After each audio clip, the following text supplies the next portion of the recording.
All right, we're live. Great. Well, welcome everybody to our first all-team share-out of the College Career and Civic Readiness Networked Improvement Community. We're really excited to hear from everybody today.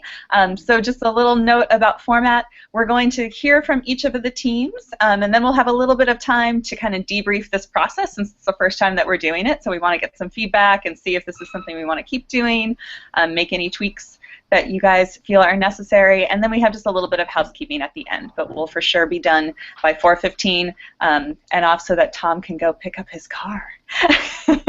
All right, so the order that we're going to go in is on this slide. We're going to start with ConnectEd, then Envision, then New Tech, Big Picture, High Tech, and Asia Society. The format we will be using is, we've got your slides all loaded up and ready.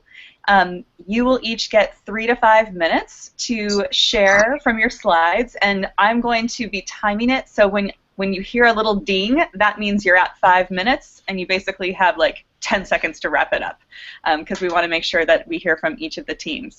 So while you're not presenting, though, you do have a very active role, because once the person is done presenting, we're going to have each of you will basically do a whip, and I will just call on who's going next. But be ready to share one celebration, one connection that you're seeing between the work that's been shared and possibly your own work or beyond, or one question that you have for the presenter. So it'd be great if we could just have each of you popcorn out one thing that struck you along those lines after we're done, and then we'll move on to the next one. All right? Cool. So ConnectEd, are you ready, Tom? Yes. Okay, thank you for kicking us off. Okay, so I guess, Ryan, you can go to the next slide, and just a quick review that you know, as an organization, we support public high school districts primarily in California. You know, as an external support, we're bringing from 2 of our Link Learning districts. And so from your high school in Pasadena, we've been working with their administration, primarily Gloria Rodriguez, their assistant principal, and then some of their instructional leadership team, including Phil Hogue. In Oakland, it is their alternative education department, working with their director, Dr. Lucia Moritz, and the 2 coaches that are leading PD for alternative ed schools in Oakland, George and Emma. So the next slide shows you essentially my attempt as the team lead to synthesize the shared work, essentially, you know, because there were 2 different teams coming from 2 very different contexts. It was important that both of them were working on a project or on a problem, on an aim that was authentic to their work, to the PD that they had planned throughout the course of this year. It just happened that both of these teams are the thing that they were deciding to really focus on was looking at writing across disciplines. And so I've shared a lot of different things about the aims of the 2 teams, but I think it's important to me that those aims really reflect the problem of practice, or the things that the leaders and the teachers and coaches are kind of most curious about. So the first mirror aim is really around their senior research paper and work that they're doing as a staff. And so pretty much where we are currently is that first change idea, where it says November of 2015, and work that they were doing around calibrating scoring for senior projects, or the senior research paper across the staff, and also seeing kind of levels of staff commitment and buy-in. And so I used this, you can't link to it in this, but essentially this is just a Google form that has, or a Google Doc that has a link there where the template that Stacy and Ryan and the High Tech High folks shared with us for walking through those steps of your change idea are there, and then also kind of linked in the folder are the results from surveys, the calibration report, etc. So kind of trying to, as much as I'm able to, in like one place, have everyone go to a certain document that kind of walks through the thinking and the effort. I'm not going to talk too much about the Oakland one. You can see it there. It's very similar, but to look deeper, no, that's fine, Ryan. So to look more deeply at the data for the mirror example, we've had one debrief session just around the calibration conversation. And I think that first question that we were looking for in the change idea was just around calibration. Are folks calibrated around what they're seeing in these senior research papers? And I would say for the most part, the leadership and both admin and teachers were pretty happy that there was a high level of alignment. What I think is interesting is that other half of the change idea was staff invested in this effort, right? Like, did staff see themselves across content areas, across grade levels, as playing a role in students being able to produce college-ready research papers upon graduation? And we had an interesting conversation about this, in that not every teacher responded to the survey, which I think is an interesting data point in and of itself, and the varying degree of commitment to this as a school-wide effort. So while it was driving some of the PD, I think there were varying levels of investment or buy-in from the staff, and I think this is certainly something that the ILT and the administrator is going to be looking at in the coming weeks leading up to January, to think about how we're going to reframe like the next set of change ideas for the kind of the next rounds. Okay, so the last piece that I'll just mention is the final slide, and I think Stacy's quote up there, I think that was Stacy's quote in a debrief. She's like, "Oh, you've caught the improvement science bug," and that's certainly true for Connect Ed. And what I'm sharing is essentially, like, we're trying to apply this to our work in our organization in a lot of different efforts. And this is just one example of a pilot in LAUSD and in Northern California, also around kind of like college access badges. So students using our platform, Connected Studios, developing digital portfolios, but kind of having these like key gatekeepers around being able to apply to and get into and pay for college, tracked through our digital platform. And part of it is really making sure that we're being mindful of the people it's supposed to serve. So you'll see some of the parent data, some of the student data, and then some of the teacher perspective. And so my last kind of aha, or like what we're working towards, is just how do we make this more visible to folks? How do we kind of align all of our efforts in something that it makes sense to people externally too? Fantastic. What a model. 5 minutes, 10 seconds. Exactly. Well done. Great. So I'm just going to, I'll give people 30 seconds to kind of come up with a celebration or a connection or a question that's kind of percolating for them. And it's also okay, like, this doesn't have to become a Q&A session because we only have 2 minutes anyway. So it's okay to just like voice that question, and if, Tom, you feel like responding to it quickly, you can, but you don't have to also. So I'm just going to kind of go down the line, and I promise that I'll start with different people each time. But Daisy, you're up. What struck you? Great. Yeah, one of the things that struck me was in that last slide that you had, Tom, there. The 83% of students had college as a goal, whereas 30% had an understanding of what that process looked like. I think I see connections to our students as well. Great. Gabby?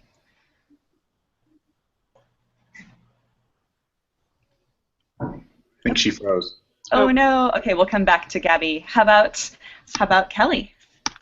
Well, just two connections. One is working with two different schools, as our network is, and really holding true to making sure that their learning is authentic.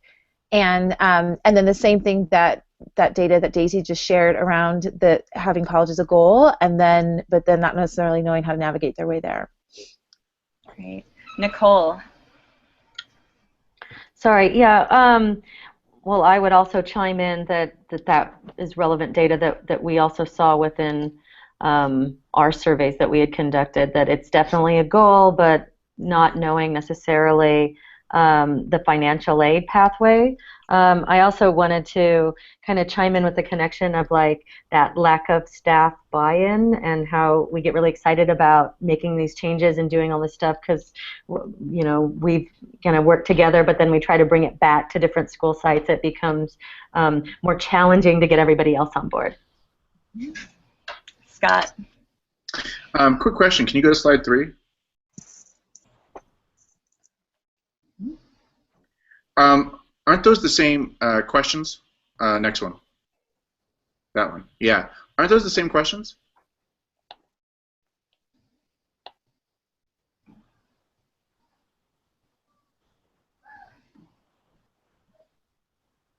Same questions as... Please circle below your level of willingness to teach analysis as defined in the rubric in one of your classes this semester, and then your level of willingness to teach analysis as defined in the rubric in one of your classes this semester. Looks like the same question for both pieces. Is there one of those that's wrong? Yes, the bottom one is wrong. Funny, I didn't even catch that. The way we described it was collecting student work. But you're absolutely right. That's funny. I didn't even notice that. Thank you. Okay, so it's their willingness to collect student work is on that one. Okay. Thank you. Yeah. Great. And Gabby, I'm not sure when you cut out, but if you have something that struck you or that you want to share, celebrate, connect question, that'd be great. Yeah, I think it was on the last slide. Was about the 100% parents wanted to go or wanted to have their students go to college. I think that's amazing. So it's definitely a celebration. And then a connection to our own work here is the gap between students wanting to go to college as a goal, but then not necessarily knowing what's required of them to get there. That's like a lot of our students here. Yeah, that's definitely a theme that's emerging across for many of us. I also just love the synchronicity of both of the teams kind of arriving at writing across the disciplines, and I think that's going to make Tom's work much, much easier as a result, and a lot of the sharing really authentic, so that's awesome. All right, great. We are up for Envision. So Gabby, you are on. Awesome, thanks. Can you go to the next slide? All right, so as a refresher, our team is made up of our organizational leader, Jamie, who works at the district level for all Envision schools, and then the rest of the folks on the team are all members of the City Arts and Tech community. So I'm the team lead, I'm the college counselor here. Brianna Nguyen is our principal, Brittany and Tim are both of our teachers that are on the team. Great. The next. And Gabby, sorry, I couldn't find your slides in the folder, so is it okay if we go without them and we can link them for our audience afterwards? Oh, sure. Okay. Or if you link them in the window right now, I can pull them up as well. What is it? Just putting my link? Is it copying the link on there?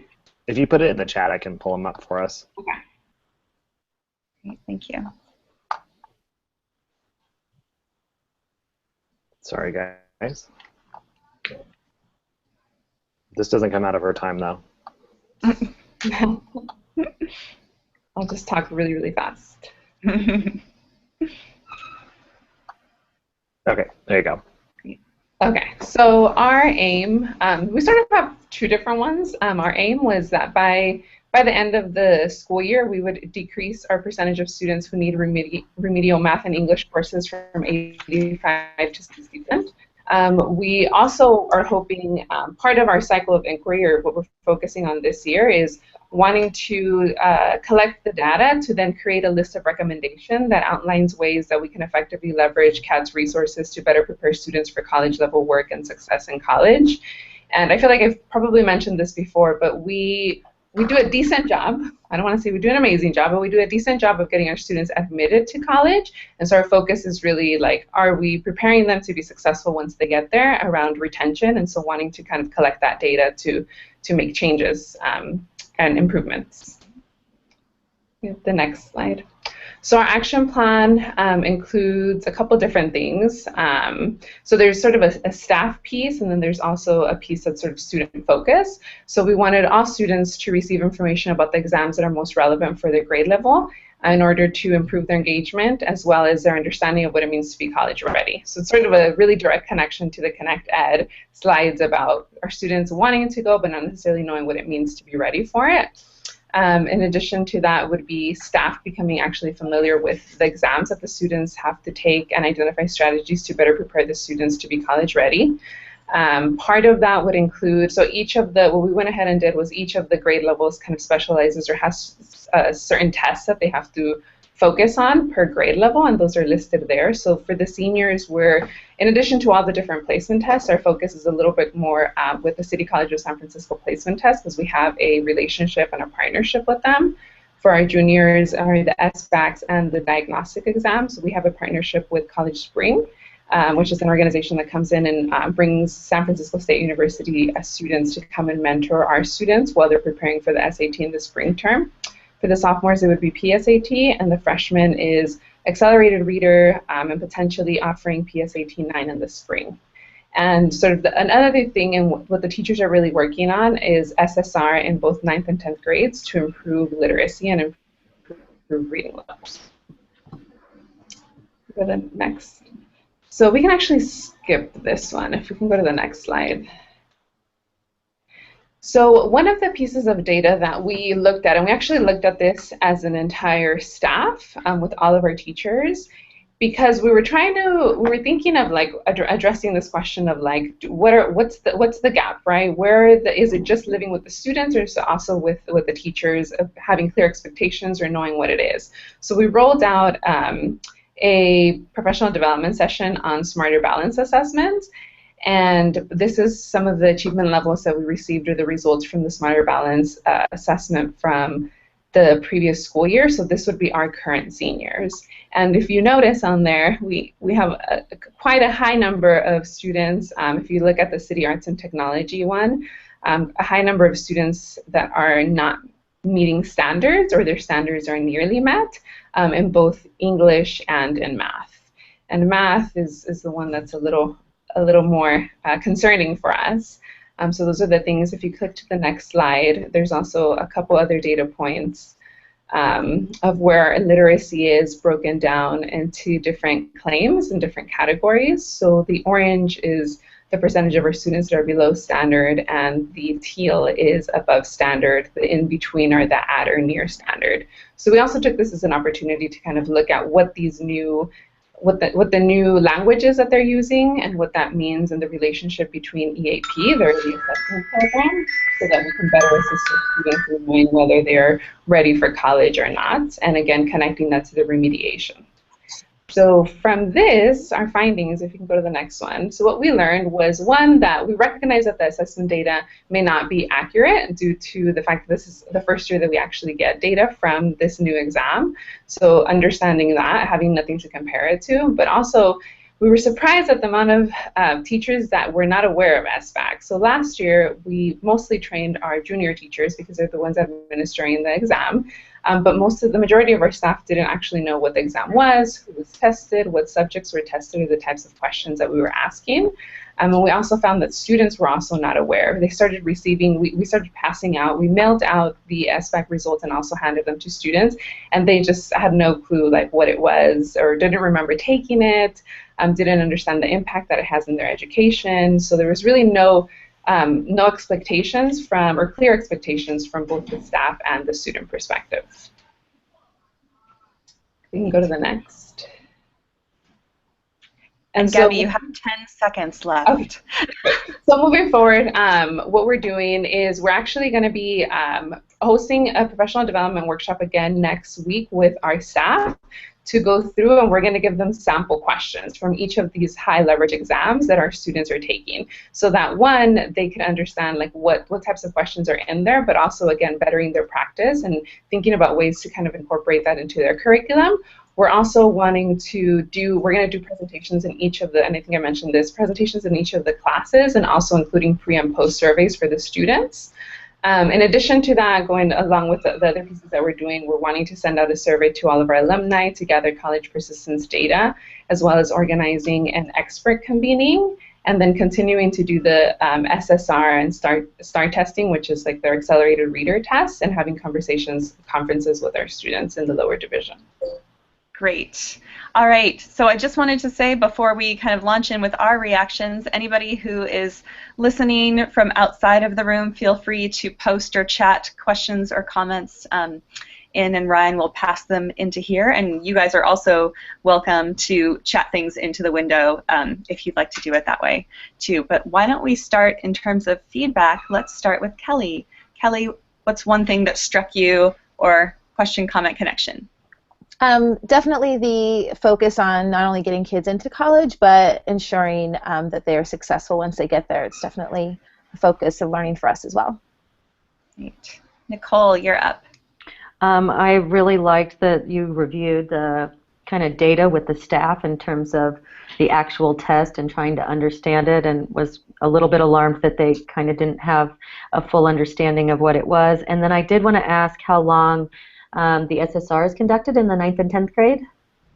Like, what is the SSR time? Is it 10 minutes, 20, 30? So it's usually in the 9th grade. It's at least 20 minutes, and it actually in the 9th grade it lives with the actual English teacher. So she's the one kind of leading the SSR, and gives them anywhere between 15 and 20 minutes a day. In the 10th grade, it's being led through the advisory. So the advisory period only meets twice a week, on Tuesdays and Thursdays, and so it kind of varies. Usually they'll have at least 15 minutes of reading time. Great. All right, Scott, you're up. I just really liked the way the plan was laid out, and it's like these are the steps you're going to take. I thought it was really well focused and has a very clear direction, so good job on that. Thank you. Tom and then Daisy. I had a clarifying question about the aim. So it was reducing the number of students in remedial math. Is that remedial in English as like entry level college, like summer bridge type courses? Yeah, so entry, looking at the EPT and the ELM, so the entry or English placement test and entry level math exams that they take at the CSU level, as well as the placement tests that they take across the California community colleges. What we were noticing was just our students are not, one, they're for different reasons they're not persisting, whether it's academic or other responsibilities, lack of grit. But the other thing was just a lot of our students were needing to go straight into maybe 1 or 2 semesters of remediation in both English and math. And so that was already a discouragement. And a lot of our students didn't actually matriculate in the fall because they didn't complete their summer bridge classes or their early start that is now required at the CSU level. All right, Daisy. Great. So I loved all your steps in your action plan of where you're moving to next, and I just wanted to celebrate the empathy interview question bank. I'm excited for that. Me too. All right, awesome. Thank you so much, Gabby. So we are on to new tech then. So Kelly, you're up. All right. So we are an organization working with 2 schools. One is in Spokane, Washington, the community school, and the other is in New Braunfels, Texas. And then our team for the network side is Megan Pacheco as our learning officer and Nick as our director, and I'm filling in for him today. And then there's Jose and Emil. Jose is a school development coach, and Emil's our data guy. So we are working with these 2 schools, if you want to switch the slide, around a similar aim. So just kind of like Connect Ed, we really wanted to ensure that our students, or our teachers, our schools had an opportunity to focus on authentic learning that really meets their needs, but we also invited people or schools on around our awareness component. So what we really want to study as a network is this sense of awareness. And so our aim is, to improve student awareness, and particularly into respect of our school success rubric. And so our schools, their aims are around student self-awareness and developing resources that map out and organize personal reflection as well in respect to their college and career and civic ambition.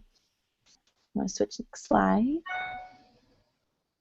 So the data that we're working with right now that we're finding most intriguing is similar again. Students are sharing interest in going to college or pursuing degree-dependent careers, but particularly at our New Braunfels School Memorial, it's an early college high school, and so so students are graduating with some college credits, but then are not pursuing, so they're just not further enrolling, even though that's what they say they want to do and that they actually enrolled in an early college high school. They're just not pursuing. A significant amount of students not pursuing those courses. And then in Campus Ready, which is an EPIC survey, as well as our culture survey for our network, we have students who are saying, I don't know, and aren't sure. And we're not sure if that means they really don't know what they want to do. So is it a lack of awareness, or is it not sure because they are aware of a lot of options and just aren't sure which ones? And then data that suggests that students have a lack of confidence, so kind of like that's not for me, or that's not what people like I do, or that's not. So really trying to kind of hone in on what does that mean in terms of, cultural context as well. And then some big learning that we have in some of our rounds of the PDSA, particularly with having kids be a little bit more aware of themselves and what it is that they want, is that when we start like exposing all the options to kids, that it's really big and comprehensive. Like there is a big bad world out there. So thinking about that in terms of improvement science, and just thinking about that in terms of how we're going to collect data and enroll some things. So that's a big learning that we have right now. Also, that awareness requires technical and adaptive learning approaches. So there's how we're going to bring that on, particularly around the value system. So when we have parents who are like, I really want my kid to go to college, but now students are aware of particular job opportunities or career aspects that maybe they don't need to, and then it's like, parents are like, you're telling my kid not to go to college. So how really looking at the full spectrum of what does it really mean for students to graduate aware of all post-secondary options, and then are we ready in building the structures and supports for our communities and our families, that when students come to that decision that we're okay with it, because it might be challenging our value systems, what we think is best for kids, or what kids think is best for themselves, and so forth. So those are some big takeaways that we're learning with right now as well. Great. All right. Thank you so much, Kelly. Oh wait, you're not done. Keep going.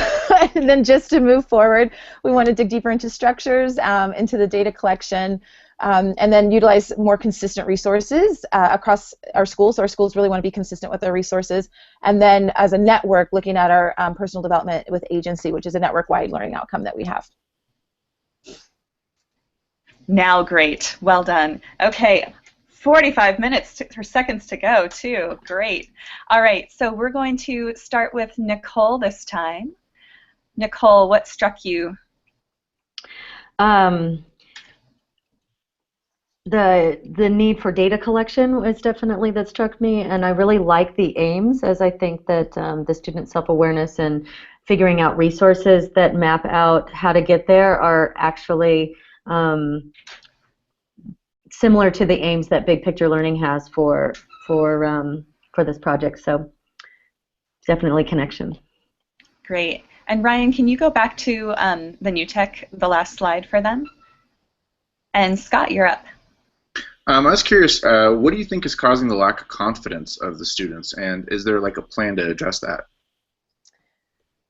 Yeah, I mean, I think there's a variety of reasons. We're working in two very different states and communities, but I would definitely say one of the big areas in terms of confidence is really more of like a cultural context, and not necessarily so much as an academic context.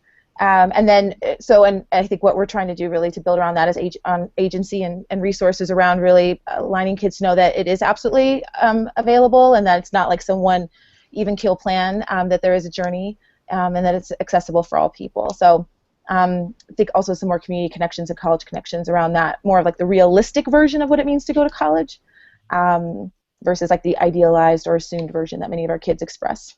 Mm-hmm. Great. All right, Tom.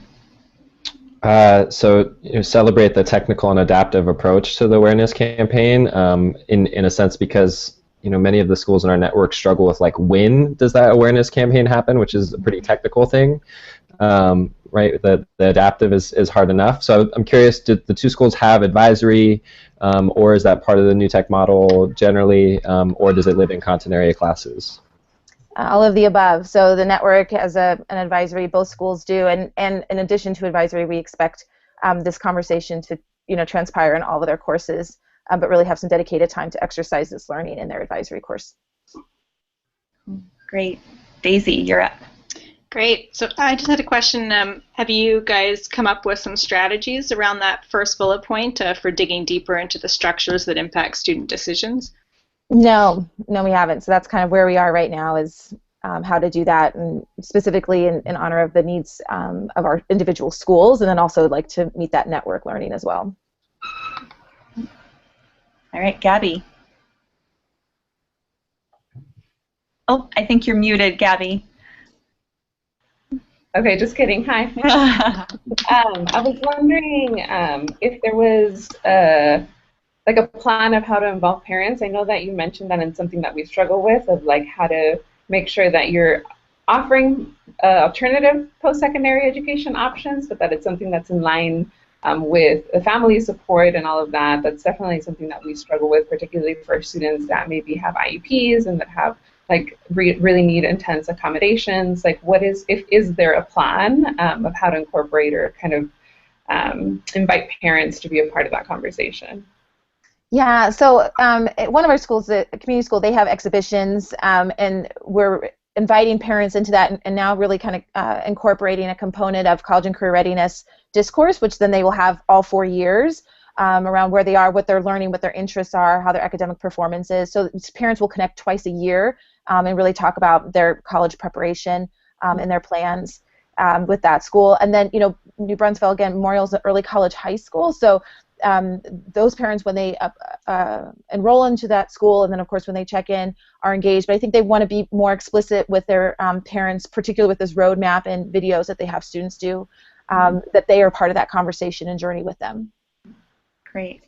So I'm also seeing a connection that I want to point out, kind of related to Daisy's comment around, like, how are you thinking of digging deeper into the structures that impact student decisions? And it strikes me that empathy interviews or doing an expert convening would be amazing. And I know Gabby is working on questions for doing an expert convening and empathy interviews around that same thing. So possible opportunity to collaborate around designing those things and even sharing kind of questions would be really, really cool. All right, great. Thank you so much, Kelly. All right, big picture, Nicole, you're up. Sorry, let me unmute myself. Okay, you can go to the next slide. My team, most of whom are in Colorado right now, and so I'm filling in for Javier and Michael. They are at a leadership conference for Big Picture in Colorado, and I am not. I am in LA representing them. So let me go ahead and do that. And next slide. So our aims, we have 2 schools that are represented. One is the San Diego Met School, and the other is Soledad Enrichment High School. Both schools run the Big Picture model, but in very different settings with the students. The Soledad Enrichment High School deals with students who have struggled in traditional classrooms and are referred to a county school, and then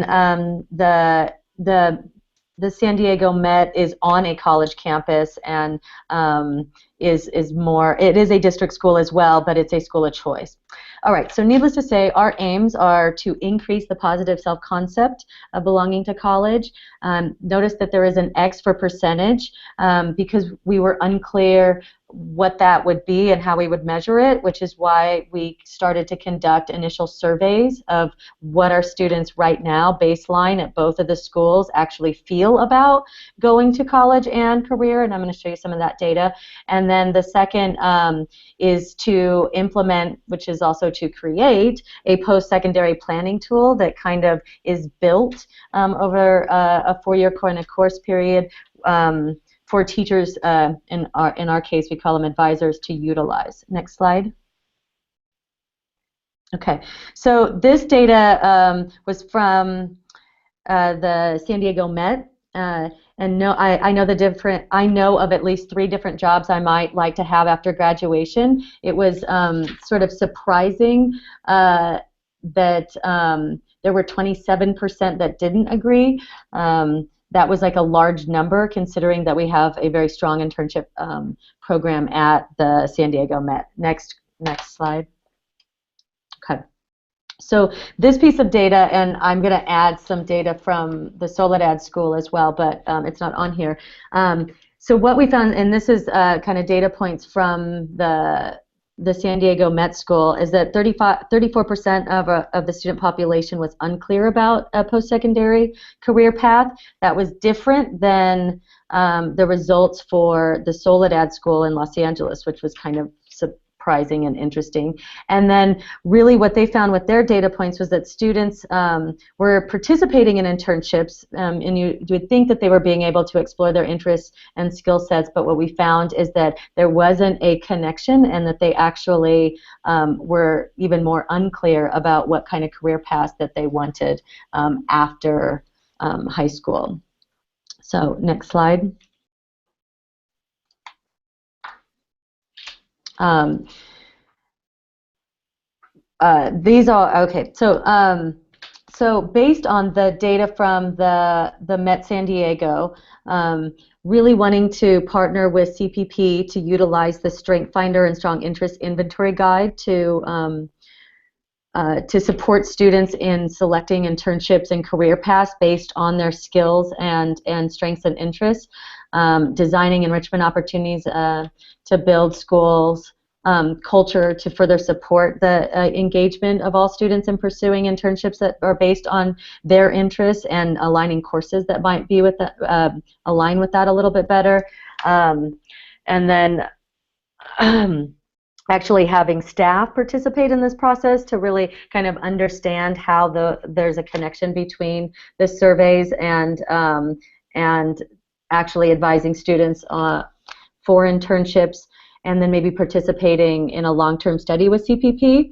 The interesting thing is that the results of the survey for San Diego Met really focused on really wanting to improve the career readiness, while when we surveyed the Soledad, and I'm sorry, it's actually on the new slides, but they weren't put on in time for the presentation. The results that we found at our school site had more to do with kids really having a strong sense that they were going to go to a four-year college, but having very little understanding of how the financial aid package sort of worked, and also the envisioning themselves as a college student was lower, but all of them were going to a four-year college. And so I think that the big question was, did students respond to the college post-secondary question like honestly, or did they just know that that's like the correct answer, or what they should be saying they want, but that's not necessarily what they want. Part of our next steps that we really need to do is the two schools need to really meet, or we need to discuss and figure out what percentage we now want to increase the self-concept of, as well as seeing how the two schools, based on the baseline data, actually had two different paths. Like, we really want to focus on how to get our kids more prepared for college readiness, and the Met Sacramento, or the Met San Diego, seem to really focus on how to do that at the career level. Great. All right. Thank you so much, Nicole. So, Scott, you're going to start us off this time. What struck you? We found a very similar type of thing while doing our data about how a majority of students really wanted to go to college, and like that was the thing. But so many of them had no idea about what it meant. Mm-hmm. And so we are finding the exact same thing on that level as well. And did I hear you right when you said the students who actually did the internships were like less, like they were really unsure of what they wanted to do? Like, did you say that? Well, what's interesting is the data that came up. So both schools participate in an internship program, but they are both done at a different kind of way. So at San Diego Met, there are a variety of internships that sometimes, if students haven't maybe found one themselves, they get put at an internship site, and that's not a process that we do at SEA or Soledad Enrichment Action. So the results of the San Diego Met School felt that even though they were at internships, they were not necessarily internships of their interest, which was causing them not to necessarily know what they wanted to do with their career paths after high school. So even though they're all involved in an internship program, it wasn't necessarily building their ability to have an understanding of what they wanted to do after high school. Oh, thank you for the clarification. Mm-hmm. Tom, you're up. So I was really interested in what you were using to develop your positive self-interest surveys, and it seems like it's CPP. So I'm wondering if you could explain what CPP is. That's definitely Jennifer, our data guru, like throwing that in there just for me to. It's actually just a company that does that conducts surveys like personality surveys and career surveys and organizational development. So it was one of the kind of companies that she had found that has already developed surveys that can kind of help, help students and advisors kind of already have questions that kind of have results, like the Briggs-Meyer kind of test for personality. Great. All right, Daisy, you're up. Great. So I just wanted to celebrate first the internship program that you said and was that at both sites? Yes, that's part of the big picture model, yeah. Awesome. Okay. And so one of the bullet points is designing enrichment opportunities and building a school culture to further support that. Are there other things that you guys have been looking at in addition to the internships? We look at like service learning opportunities, as well as like whole advisory kind of group projects. Oh, cool. As a way to model for the students, because internships are individualized. so modeling, especially for the younger kids, particularly helps. Great, thanks. Great. And Gabby, how about you? Yeah. I was going to say, we have something similar where our juniors, the spring semester of their junior year, they're required to complete an internship as well as the fall semester of their senior year. And one of the things that we've done in addition to that, because we have sort of similar feedback of some of the students even want to try to intern like with a parent at their business, and so it's not really kind of helping them develop their own interests, they're just finding the easiest way to complete the hours. But the other thing that we did is we started partnering with one of the other local community colleges called Skyline College, and they have an extensive CTE program, so career and technical education programs. And what we do is they actually will organize an entire day of activities where we get to visit. We take a group of about 25 to 30 students, and we take them and they visit every single department. So the health sciences, they get to see a cadaver, they get to walk in and see like what different X-ray technicians would do, what an EMT does. They go and visit the automotive technician department. They visit cosmetology and see what massage therapy programs there are. And so it kind of brings it to life a little bit more for them, and they also get to connect with some of the staff on the campus.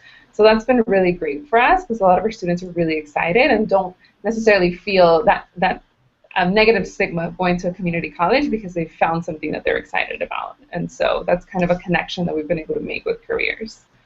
Great. And Kelly? Yeah, just connections around like using a tool like CPP. Some of our schools are using a tool like Naviance and some other organizations to keep track of who they are and their interests, and then just trying to hone in on that data, figuring out what's really effective and what's giving us the responses.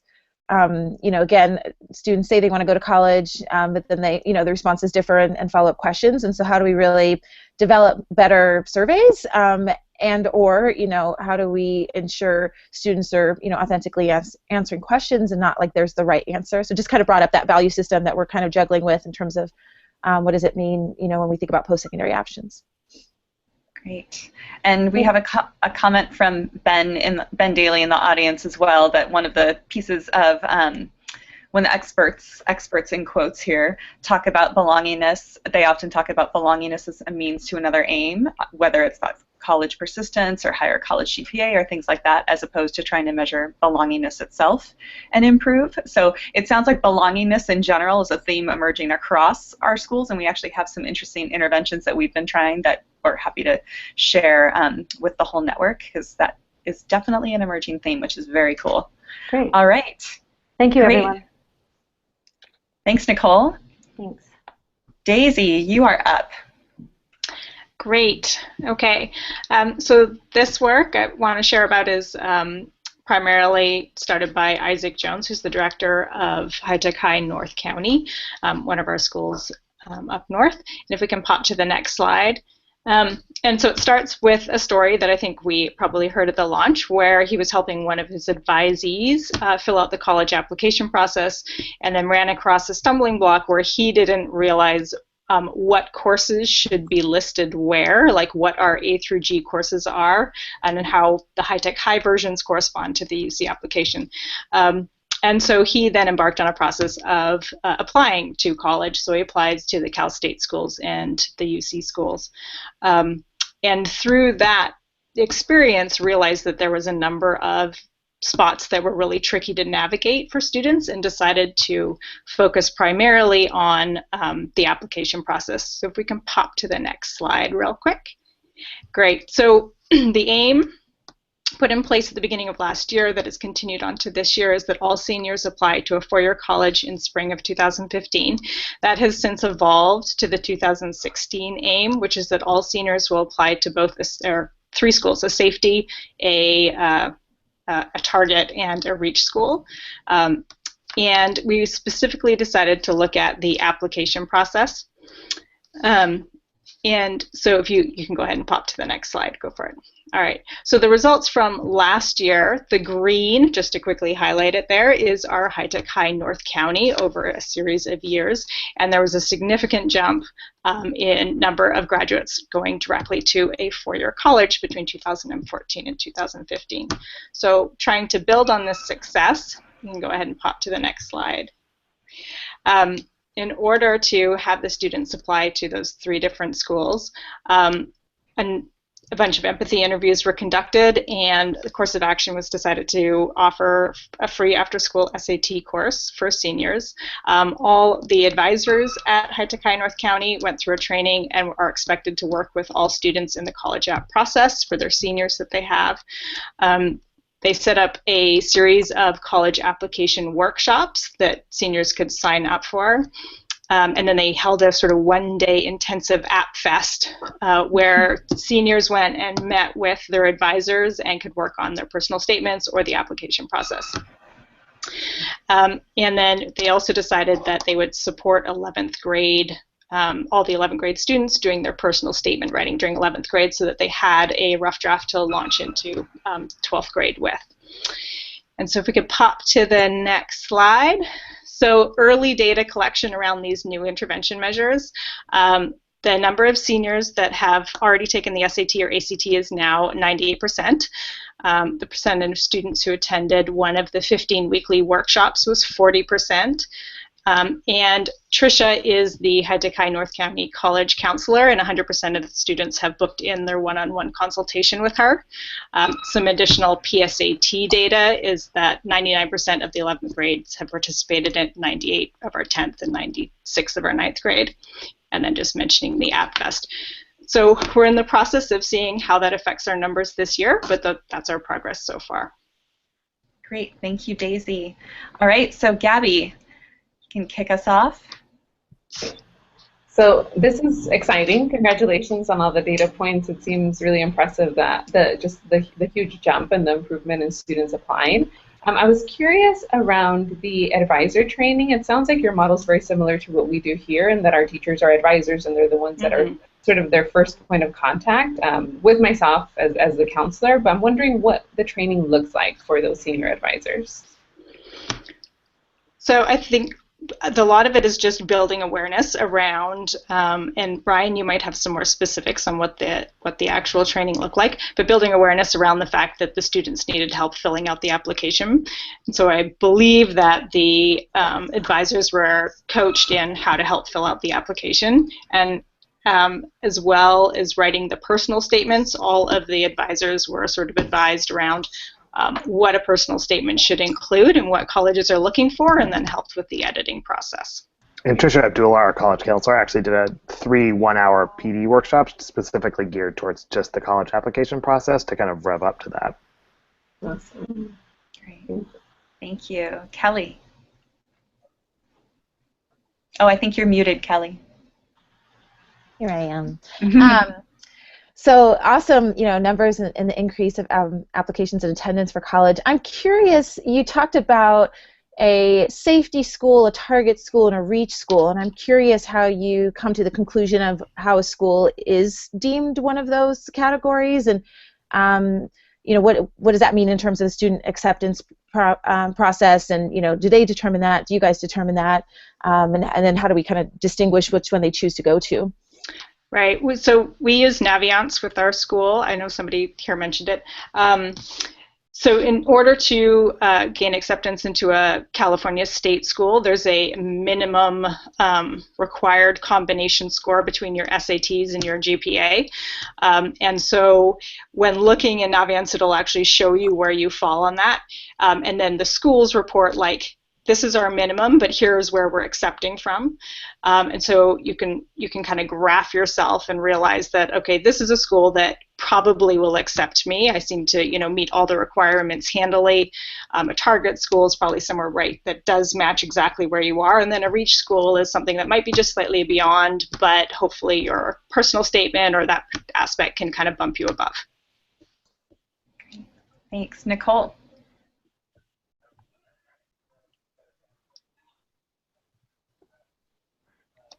Sorry, I think I'm unmuted now.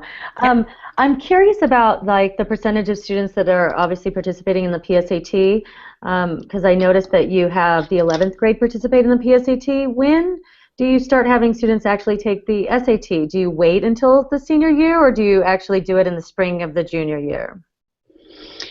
We have both. Some students that there's a large focus around trying to get it taken in 11th grade, but we do have students that take it in the early fall of their senior year. Especially sort of the students that didn't get it done in 11th grade, or for whatever reason slipped through the cracks, then usually there's a call out to the advisors of like, hey, these students haven't signed up yet, can you make a push? So, okay. Great. Scott, and then Tom. Well, I really liked the story slide. That was very creative, the way it kind of built. So. Well, thank Jeff Robert for that. Yeah. And then, do you keep data on which school they actually choose? Like, which one's gotten to the reach, which one's getting to the target, and which one's getting to the safety? Like, is there any data on how they do that? That is a fantastic question. I don't know the answer offhand to that, but I think that is data we should be collecting. Mm-hmm. Yeah. Great. And Tom? So just to connect to that same idea and follow up on Kelly's question, so actually a former CAT teacher who's now a college counselor developed some open source curriculum for us this summer, and there's a performance assessment for that activity. So it's what is the likely target reach kind of experience for students, and how does a teacher lead them through it, and it would probably align well with New Tech's College Ready rubrics. So just to put that out there. Awesome. Could you share that with the group, or send that to me and I'll just share it? That would be great. Thanks, Tom. Okay, so last but not least, we have Scott reporting on Internationals and Asia Society.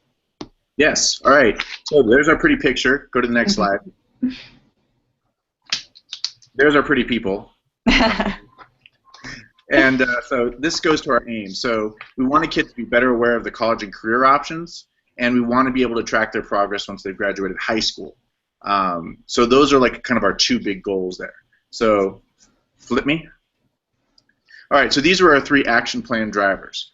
First of which is LAUSD has an aptitude test that they want to take, and we had them take like the beginning part, like the first 39 questions, but there's like 100 questions on this thing. So we thought that might be a little too overwhelming at first, so they only did like the first 39. Secondly, we want to improve our current internship program because we just didn't have a very good variety. And last but not least, we realized that when kids actually went to field trips to different colleges, the enrollment or the applications to that particular college went way up. So, but we didn't have that many field trips going to colleges. So we wanted to improve that. So those are our three action plan drivers. If you'll move me up.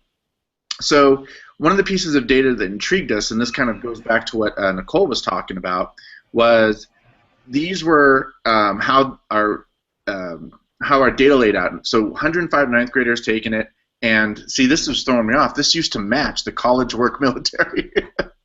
But you could see the top, which is college. Like 80% of our kids were like wanting to go to college. Very few want to go straight to work. And most people had an idea. Like you look at the bottom, there was no don't know yet or anything like that. So we thought that was kind of intriguing that so many wanted to go to college with no other option. So if you'll move to the next piece.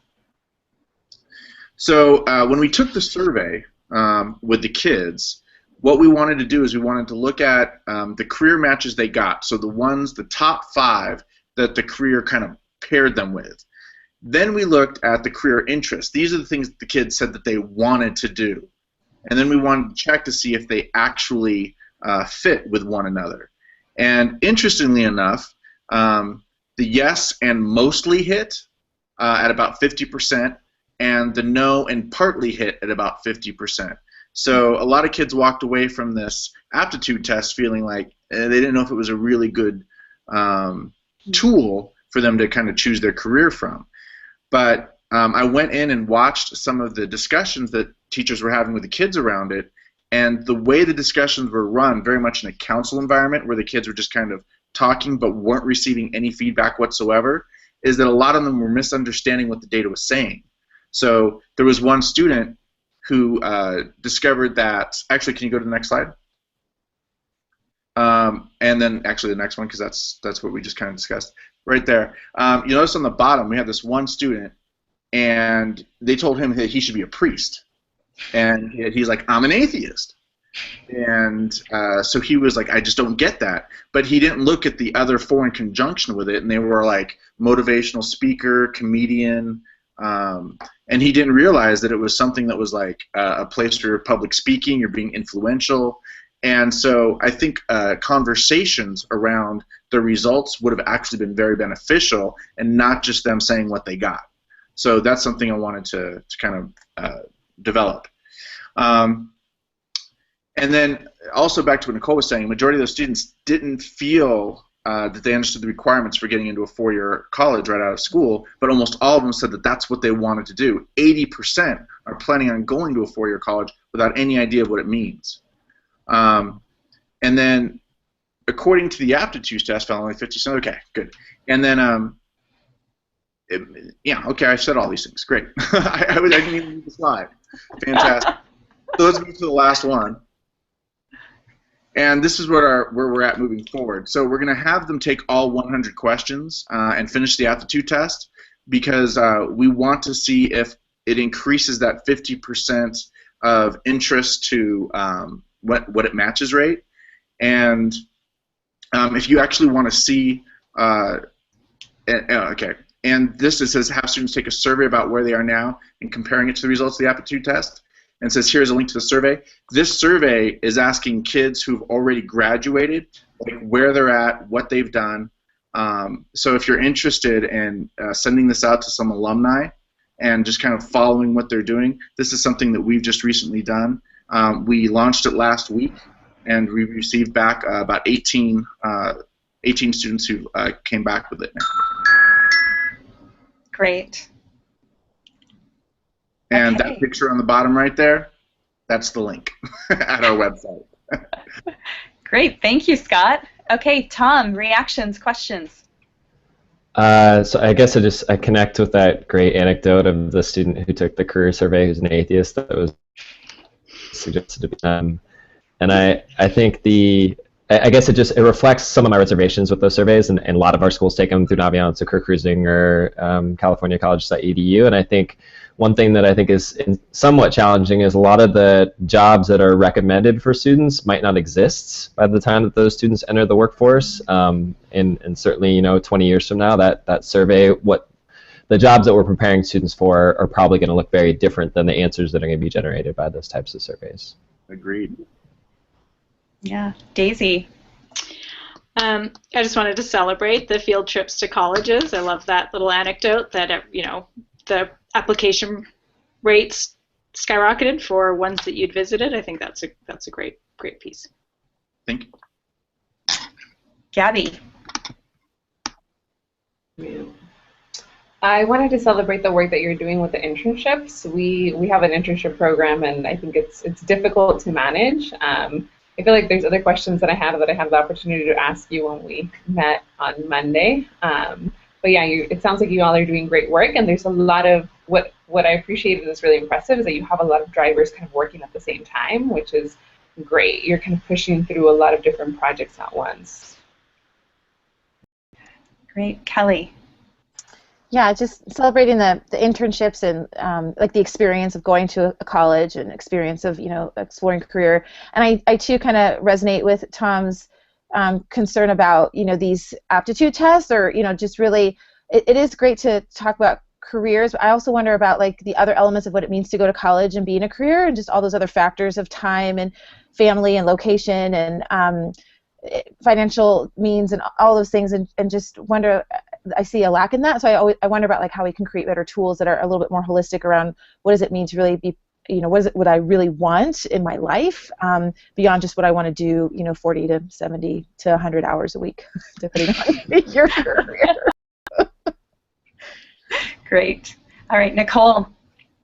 I'm just going to jump on the aptitude test, track here, because it's always been a concern about, is that pigeonholing students if it just says you should be X, Y, and Z, and then they get a limited sort of view. But I really love the fact that you realize that there's a need for conversation. It's not like you can't just hand these results, because it can be misinterpreted, and there's a lot more that's at play. And I think that coupled with internship programs in which students are able to even go beyond whatever the aptitude, but like they get to explore, and I know that there was the recommendation of going to like the community colleges and looking at each department at the community college and really seeing what it means to do these things, because our students are more likely, once they see things, to have a better understanding, and hence the increase in college applications to that college, because they've actually been to that college, and they feel there's a connection to them. I really like that you started to do the tracking of student achievement, so it's a celebration. The tracking of students after graduation, I think that data is really relevant, whether or not they've stayed in college, what made them maybe stay in college, where they might have done a hiccup or anything like that. I mean, that might not be part of your survey right now, but I think that those are really relevant in having conversations, at the high school level or at the lower level, so that we can kind of build in safeties with that. And then I wanted to follow up with that there was a connection with the wanting to go to college more than work. There was this, of course we're going to college. What do you mean work? And that there was a kind of really big disconnect, because maybe we're only promoting college and not necessarily promoting careers, which can be just as valuable and good for some students to have as an option. And I don't want to, downplay that. Thanks. Great. And we have a comment from Ben also chatting in, just saying, Scott, I'm wondering if you know what percentage of graduates currently know what they are going to do post-graduation. And if you did, you could create a specific aim statement about improving that number.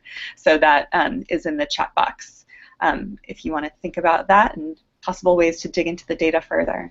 But thank you, everybody. So it sounds like there's a lot of kind of synergy already around doing work around awareness, for sure, and kind of that process of getting kids to college and career, whether it's the application process for college or kind of all the steps along the way. And also, there's a lot of interest around belongingness and kind of strategies to support them in getting ready. So we can kind of do more sharing, and especially in January when everybody comes together. So I wanted to take just 5 minutes, because I also want to make sure we get to the housekeeping portion of just kind of here's what's coming in January. But let's take 5 minutes to just check in about how did this process feel to you guys. It's a lot to roll through in an hour. What worked for you? What could be improved? And feel free to like chat into the side if someone's talking and you want to get your thoughts out that way. Anybody want to get us going? One of the things I noticed is that, like, kind of hearing other people, and if you find someone who is maybe exploring an area that you have some interest in or some focus in, then you have someone who you might be able to contact and be able to utilize. Yeah, great. Anyone else?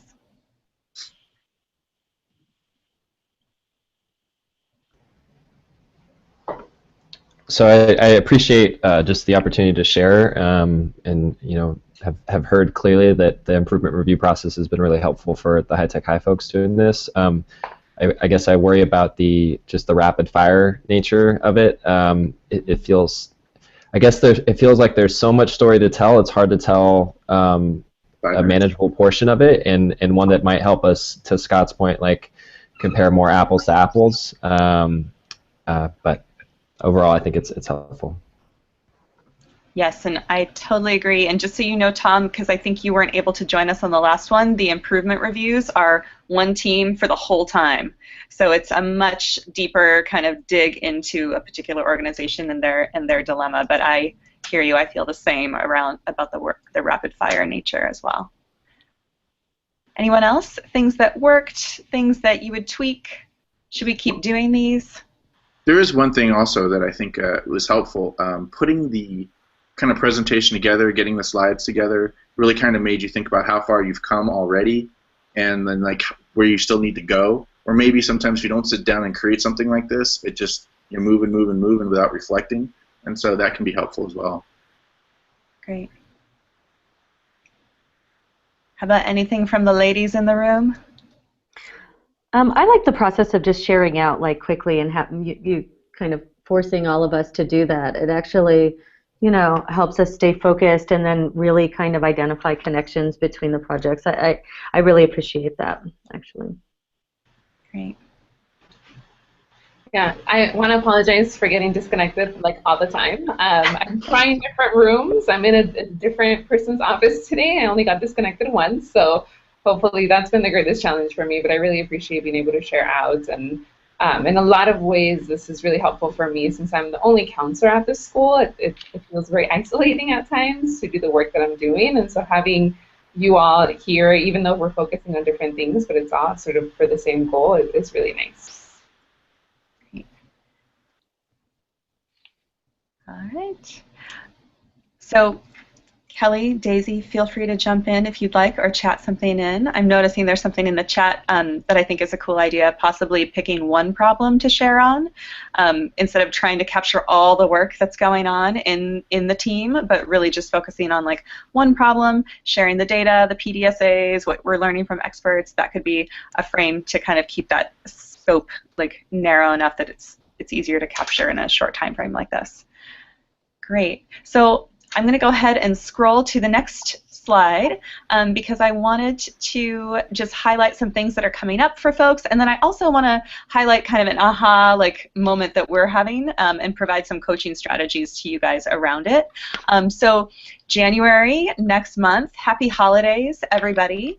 Our next improvement review is going to be on the 14th of January, and it's going to be a little later in the day, so it's 4 to 5:15. We're trying out kind of a later time slot to see how that works. In the ethos of improvement, we're just going to try it and see how it goes. We're not committing to that later time slot for all of the other ones. So we'll send a calendar invite for that shortly, but Gabby from Envision is going to be kind of digging more deeply into that work, and we're going to help her think through an authentic dilemma related to it. So that would be great. If you wouldn't mind kind of giving your team members a nudge to get that travel logistics form that we sent out last week completed, we'd love to start helping them book travel and book those rooms so that we're sure everybody's taken care of. Somebody had made the great suggestion on the exit cards from our launch event that it would be wonderful to use the team leads as like table facilitators in a more purposeful way and really like prep you guys ahead of time for like, here's the sessions where we really want you to take the lead and just have more kind of ownership and preparation for what we're going to be doing. So just wanted to let you know that we are going to be doing that as soon as we get an agenda kind of together. We want to start being thoughtful about how you guys as team leads are really going to be kind of like shepherding the work in your groups. So more on that soon. And a possible focus for our January event is around data and measurement and really developing a theory of action. So we made the choice, for better or worse, with the launch event to not have you guys create your own driver diagrams and just kind of instead get going with the PDSAs, trying to kind of get that routine in place of trying stuff and gathering data on it. But we also think it's really important for each of you and your organizations to develop a theory of action that really makes sense for your aim and helps connect the steps you're taking to that broader goal. So we are going to do some work around that, and we'll be sending a request for data that we would love each organization to bring to the January event a few weeks beforehand. So just be kind of on the lookout for that. We wanted to highlight Tom is doing a fantastic job of kind of housing everything in the team folders as much as possible. Please encourage your team to kind of like house everything in those folders that we created. It's really great for us to be able to see your guys' progress, for them to be able to see what everybody's doing, and you can access each other's folders now, so you can go and see what other people are trying, what PDSAs they're doing, and get great ideas. We also created a folder for alumni surveys because several of you had talked about how you want to be collecting more data from alumni, and so we started to put together just a folder where we can all put alumni surveys we're using and borrow, adapt, steal, etc. So there's some nice models in there already, so feel free to add your own and check them out. And last slide in 1 minute. Nope, other direction. The tale of the too large/long PDSA. So this is something that we're hearing from kind of across teams, that there's kind of this confusion around like, how big is a PDSA? Is a PDSA a semester-long thing? And we want to say, most cases, not so much. So this is just a few kind of coaching strategies you can use to help people drill down into like an appropriate size for a PDSA. Asking questions like, what do you want to learn? Do you need to wait to get that data? Like, what could you learn now? And what data would help you know if you're on the right track? I think a lot of times we get kind of stuck thinking like, I'm not going to know what's happening until I get like the end of the semester grades. But there's lots of indicators and things that we could be looking at before that that would help guide our learning. This one, the second one, I think is the big one. Often change ideas are framed as like, we're going to hold a college fair in January, and then there's one PDSA leading up to it. But a helpful way of kind of helping people unpack a big change idea like that is just to ask, like, tell me what needs to happen to get to that college fair. And then if you have somebody actually unpack all the small steps that need to happen along the way, you can be doing PDSAs around all of those things. There's also this idea of testing innovations versus testing to refine, adapt, or implement well. And so just as an example, when we were doing the expert convenings, trying to get that protocol ready to use and to share with all of you, we did 3 rounds of expert convenings, and each time we tweaked it. So we're taking one change idea, but we're really doing multiple PDSAs trying to refine it. Same case as in terms of a literacy strategy that's being used in one of our schools around CAP-P, where somebody is trying that strategy, but each time they're tweaking it and gathering new data about how students experience it and how it's affecting comprehension. So that was a very, very quick, we're already a minute over, so I want to make sure that we can go. But if anybody has questions about that, that was kind of our aha of the moment. So that's it, everybody. Thank you so much for joining the first share out and for sharing your work and for pulling all of those slides together. It was really exciting.